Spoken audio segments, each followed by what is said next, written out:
The desert did not announce danger. It simply existed, vast, quiet, and unforgiving. The wind slid over the sand like a whisper that never finished its sentence. Somewhere beyond the horizon, the sun was beginning its slow descent, turning the world gold and bronze. From a distance, the terrain looked empty. It wasn't. Lieutenant Evelyn Cross lay motionless on a rocky ridge, her body pressed into the earth as if she had grown there. She had been still for hours. Not shifting. Not blinking unnecessarily. Not breathing deeply enough to disturb the dust around her rifle barrel. To anyone else, this place would have felt hostile. To her, it felt familiar. The rifle rested comfortably against her shoulder, an extension of her body rather than a tool. Every bolt, every adjustment, every subtle vibration was something she understood the way other people understood their own heartbeat. She was the best sniper the United States of America had produced in over a decade. Not because she chased the title, but because she survived everything that tried to take it from her. Evelyn did not grow up dreaming of war. She grew up in a small town where silence was common and expectations were low. Her father was a mechanic who taught her patience by showing her how engines worked, slowly, carefully, piece by piece. Her mother passed away early, leaving behind a quiet house and a girl who learned to listen more than she spoke. At 12 years old, Evelyn fired her first rifle, not out of rebellion, not for sport, but out of curiosity. She wanted to understand how something so still could suddenly become powerful. She learned quickly. Too quickly. By the time she joined the military, instructors noticed something unsettling about her accuracy. It wasn't just precision. It was restraint. She never rushed a shot. Never forced a moment. She waited. And waiting, it turned out, was her greatest weapon. Years later, that patience had earned her a reputation whispered across training facilities and deployment zones.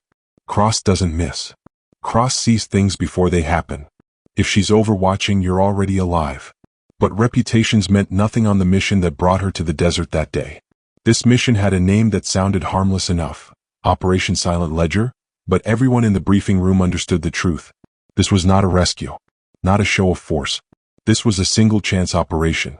Deep behind enemy lines, a high-value target known only as the Architect was coordinating attacks that had destabilized 3 regions. He never appeared publicly, never stayed in one place for long.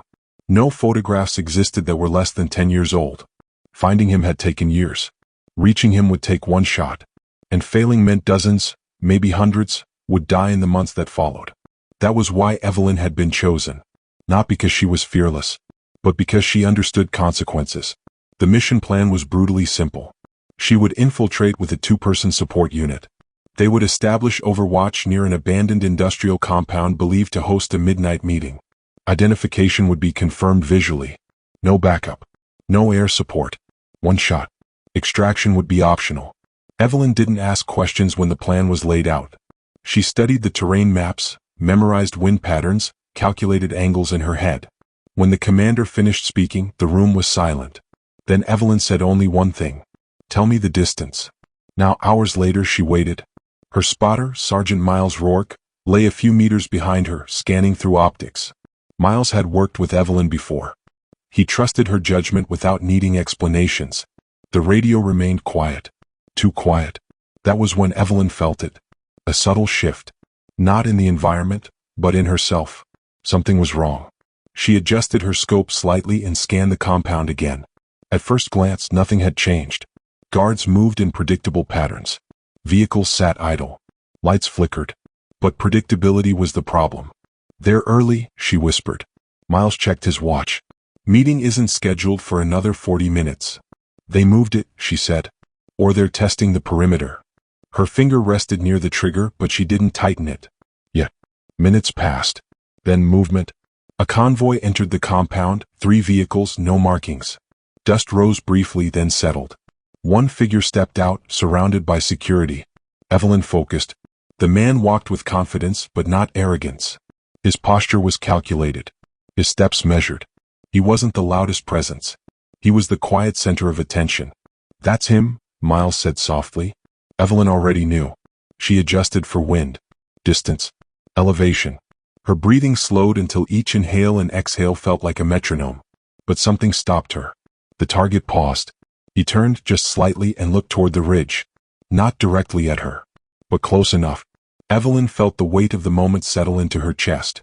This was the hardest mission not because of the shot, but because of the choice. Once she fired, there was no undoing anything that came after. She exhaled and squeezed. The sound was sharp but brief. The recoil pressed into her shoulder like a familiar handshake. Through the scope, she watched the target fall.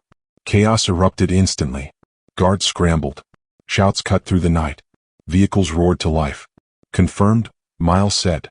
You got him. Evelyn didn't respond. She was already packing up. Extraction was never guaranteed.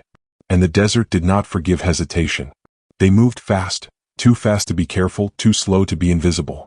The enemy response came quickly. Searchlights cut through the darkness. Distant gunfire echoed. At one point they were forced to split paths. Miles drew fire to lead pursuers away. Evelyn continued alone. For 6 hours she moved through ravines, abandoned structures, dry riverbeds. Her muscles screamed. Her throat burned with thirst. But she did not stop, because stopping was louder than pain. When extraction finally came, it wasn't dramatic. No cheering. No music. Just the steady hum of rotors and the weight of survival settling in. Evelyn boarded the aircraft without looking back. Weeks later, the mission was officially declared a success. Attacks declined. Networks collapsed. Intelligence confirmed the impact. Evelyn received a commendation she rarely displayed. She returned to training. Returned to silence. Because the best snipers were never loud. They were never celebrated the way movies portrayed. They simply did what others could not. And waited for the next moment that required stillness, precision, and the courage to pull a trigger, knowing exactly what it meant. Somewhere in the desert, the wind continued to move across the sand. And Lieutenant Evelyn Cross remained exactly who she had always been. Unseen. Unshaken. Unmatched. The first thing Evelyn Cross noticed was the quiet. Not the peaceful kind. The wrong kind. It was the silence that arrives before consequences catch up. She stood alone in the observation room at Fort Meade, arms crossed, eyes fixed on a screen that displayed shifting satellite imagery. The lights were dim, the air cool. Outside the reinforced glass, analysts worked in hushed urgency, fingers tapping keys as if sound itself might alert something unseen. 3 months had passed since Operation Silent Ledger. 3 months since she pulled the hardest trigger of her career. And now something had gone wrong. They're reorganizing, the intelligence officer said behind her. Faster than we predicted. Evelyn didn't turn. Then he wasn't the head, she replied calmly. No, the officer admitted. He was the architect. But someone else is holding the blueprint now. That was when Evelyn finally looked back. And you think I can erase it again? The new threat didn't have a name. Not officially. Analysts referred to him as the custodian, a man who never appeared in communications but whose influence showed up everywhere attacks were prevented too late or anticipated too perfectly. He didn't plan chaos. He maintained it. Unlike the previous target, the custodian didn't operate from fixed locations. He moved through conflict zones disguised as relief personnel, contractors, even refugees. He blended into human suffering so completely that separating him from it became nearly impossible. Every attempt to track him ended the same way. Dead ends. False positives. Ambushes. The mission brief that followed was shorter than Evelyn expected. That alone unsettled her. This isn't a long-range kill, the commander said. It's an infiltration. Evelyn raised an eyebrow slightly. I'm a sniper. You're a ghost, he corrected. And we need one. The mission parameters were simple in wording and brutal in reality. Evelyn would operate alone. No spotter. No support unit on the ground. She would embed herself deep within a fractured city where intelligence suggested the custodian would appear, briefly, during a covert transfer of data and personnel. She would identify him, confirm him, and eliminate him. But this time there was a complication.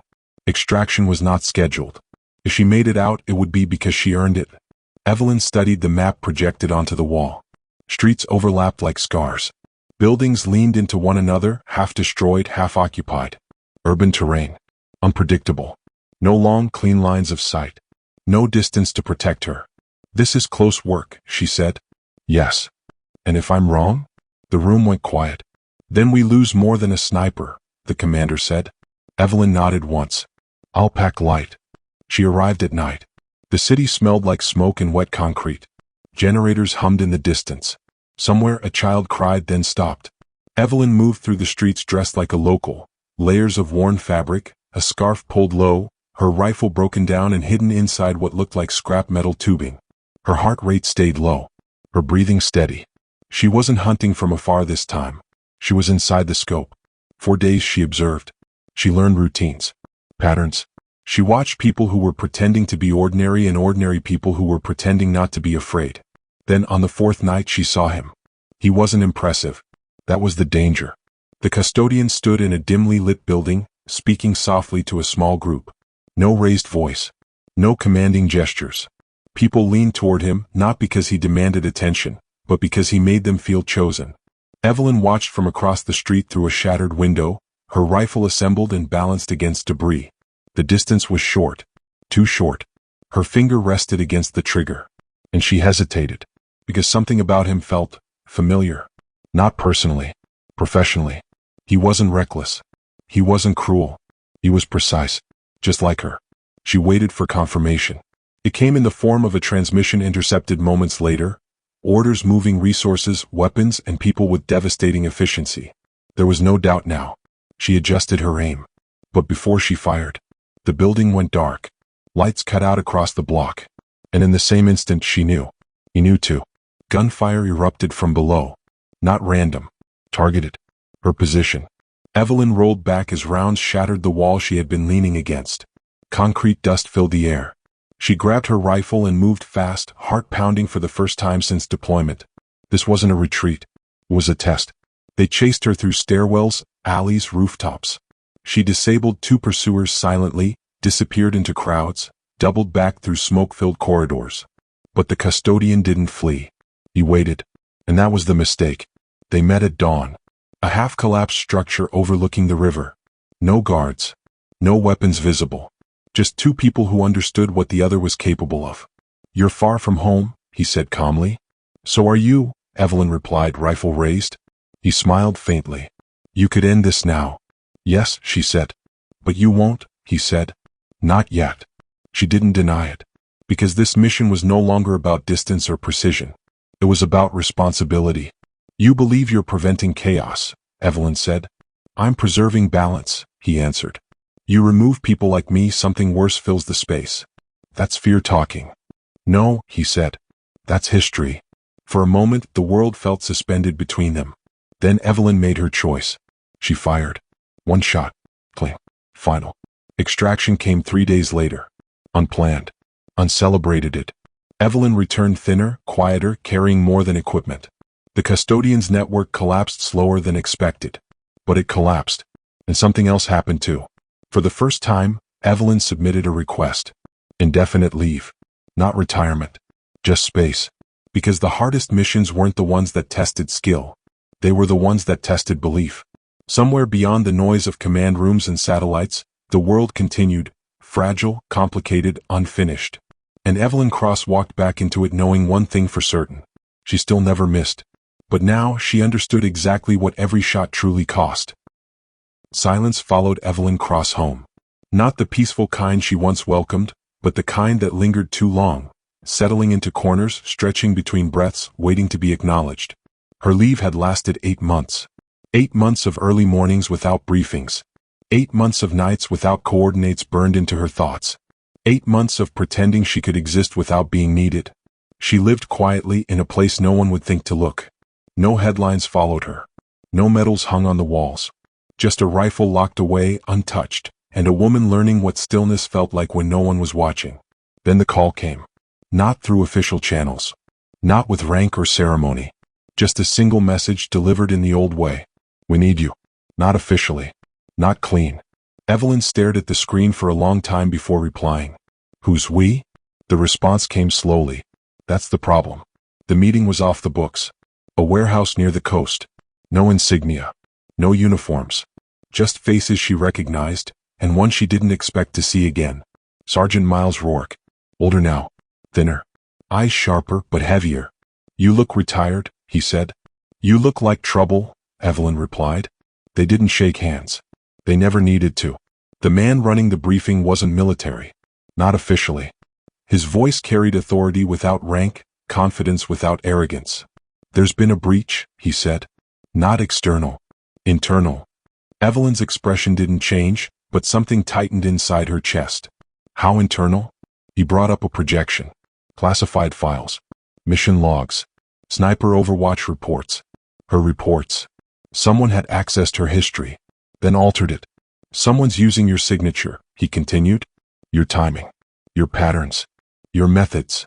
Miles spoke quietly. 3 confirmed kills. All clean. All deniable. Evelyn's jaw tightened. And they want me blamed. They already are, the man said. Unofficially. Silence filled the room. Evelyn exhaled slowly. So this isn't a mission. No, the man said. It's a reckoning. The copycat sniper, if that was even the right term, was operating with terrifying familiarity. Wind corrections Evelyn favored. Angles she preferred. Even pauses between shots that mirrored her own habits. This wasn't imitation. It was study. Someone trained them, Evelyn said. Yes, the man replied. Someone who trained you. That was when the room felt colder. Miles looked away. Evelyn didn't. Say the name. The man hesitated, then spoke. Colonel Adrian Hale. Evelyn felt something break, quietly. Hale wasn't just a mentor. He was the reason she survived her first deployment. The man who taught her that restraint was power, that discipline was mercy, that a sniper's greatest strength was knowing when not to fire. He had retired years ago, officially. This doesn't make sense, she said. Hale wouldn't. He already has, Miles said gently, and he's doing it from the shadows. Hale wasn't selling secrets. He was correcting outcomes. Targets eliminated not because they were enemies, but because they disrupted balance. Politicians, financiers, influencers who destabilized regions quietly, legally. He thinks he's finishing the job we were never allowed to, Miles said. Evelyn closed her eyes briefly. That was the danger. Hale believed. And belief, when sharpened by skill, was lethal. The mission was clear. Find Hale. Confirm his actions. Stop him. No arrest. No exposure. Because exposing him would expose everything he had taught. Everything she had become.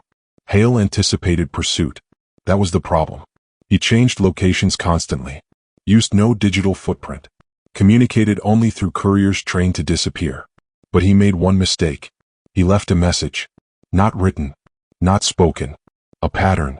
A kill executed at dawn, from a position Evelyn herself would have chosen years earlier. Miles found the site first. He radioed only once. She's right. He's thinking like you. Evelyn stood at the edge of the vantage point, overlooking a city waking up below. She remembered this view. Hale had brought her here once. This is where patience lives, he had said. That was when she knew. He wanted her to find him. They met in the mountains. No teams. No backup. 2 snipers who understood distance better than dialogue. Hale stood calmly, rifle slung, gray at his temples, eyes steady. You're late, he said. You taught me not to rush, Evelyn replied. He smiled faintly. They're afraid of you, he said. Of what you represent. They should be afraid of you, she answered. No, Hale said. They should be afraid of what replaces us when we're gone. They spoke like soldiers, not enemies. But the space between them was already decided. You crossed a line, Evelyn said. Hale shook his head. I erased one. They raised their rifles. 2 professionals. 1 outcome. Evelyn fired first. Not because she was faster, but because she accepted what it meant. Hale fell without a word. The echo faded into the mountains. The cover story was clean. Hale disappeared. The copycat stopped. Files were sealed. Evelyn returned to obscurity. But something had changed. She didn't lock the rifle away this time. She cleaned it, maintained it, accepted it. Because the third mission wasn't about survival. It was about inheritance. Understanding that skill without reflection becomes ideology. And ideology, unchecked, becomes a shadow no distance can outrun. Somewhere another sniper would rise. Another would learn patience. And Evelyn Cross would be ready. Not to erase them, but to remind them why restraint mattered. She never missed. But more importantly, she never forgot what the shot was for. The last watch. Time did not slow down for Evelyn Cross. It simply learned how to move around her. Years passed quietly. Not in headlines or briefings, but in sunrises watched from unfamiliar places, in rifles cleaned more often than they were fired, in names she never spoke out loud. Officially she did not exist. Unofficially she was consulted when things felt wrong. Not urgent. Not loud. Just wrong in the way that preceded collapse. Evelyn never chased those calls. But she never ignored them either. Because legacy was not something you declared. It was something you carried carefully. The final mission did not come with a code name. It arrived as a question. A young analyst, new, sharp, too honest for the system, had flagged a pattern in global instability. Not a network. Not a single threat. A convergence. Multiple regions destabilizing simultaneously, not through violence at first, but through influence. Logistics failures. Information leaks. Quiet manipulation. No fingerprints. But the absence of fingerprints was the fingerprint. Someone had learned from every shadow war that came before. Someone patient. Someone disciplined. Someone trained, indirectly, by the example Evelyn and others like her had left behind. They don't want to rule, the analyst said. They want to endure. That word stayed with her. Endure. It was the same word Hale had used once long ago. Evelyn stared at the data, then looked away. Where's the center? She asked. There isn't one, the analyst replied. That's the problem. Evelyn shook her head slowly. No, she said. That's the solution. This mission would not end with a shot. That was what made it final. Evelyn requested one thing before agreeing. Team. Not of soldiers.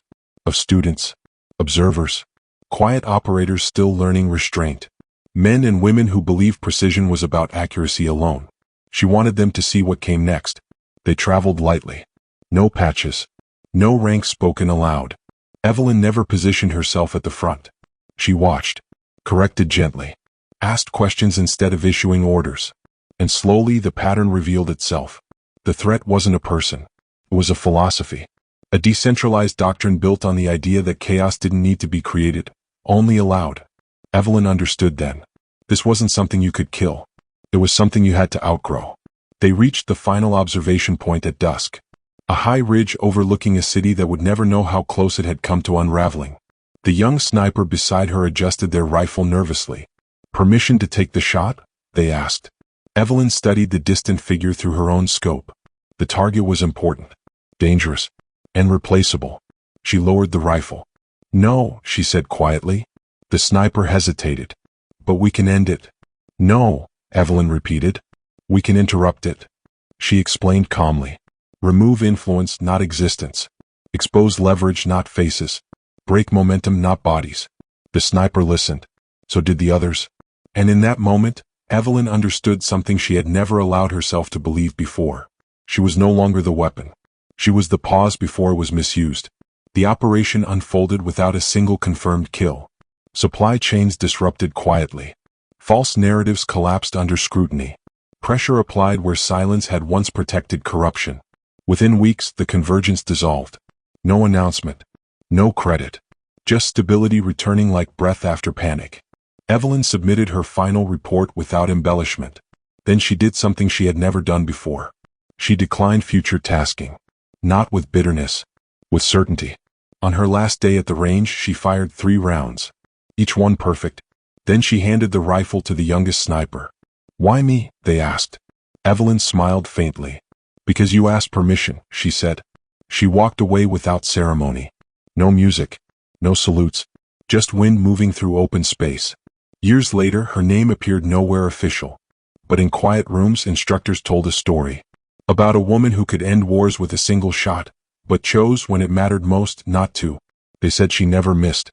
Not because her aim was perfect, but because she understood what truly deserved to be hit, and what deserved to be spared. Somewhere, a new sniper lay in stillness, waiting, not for permission to fire, but for the wisdom to decide when not to. And that was Evelyn Cross's final legacy. Not the silence she created, but the restraint she left behind.